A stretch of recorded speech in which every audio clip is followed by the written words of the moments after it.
Hey, it's Joe Crump. Which properties should I keep in my portfolio and which should I sell? So much of it depends upon where you are in your life. Are you getting close to retirement? Do you have a long time to retirement? Do you want more leverage? Do you want less leverage? You know, you probably don't want as much leverage as you're getting closer to retirement. You want more leverage if you're farther away from it, when it's not going to matter as much, as long as you've got enough reserves to be able to protect yourself when you have vacancies or need repairs. But leverage will make you more money as long as you don't go under. So there's more risk when you take more leverage. So deciding which properties that you should keep in your portfolio, you want to find a balance. I have properties, really cheap properties that we bought, well, actually properties that were given to me.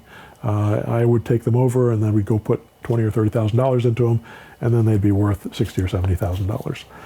I've had properties like that. I'll be properties that I'll buy for $50,000 that we'll put $10,000 into and will be worth $100,000.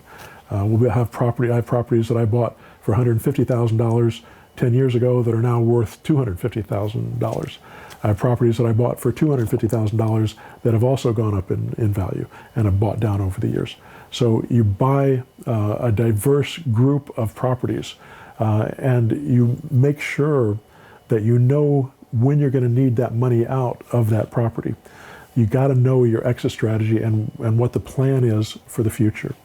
Also, when you're building your portfolio, you want to put some properties outside your Roth and some properties inside your Roth that you purchase in your Roth, so you have tax-free money when you retire.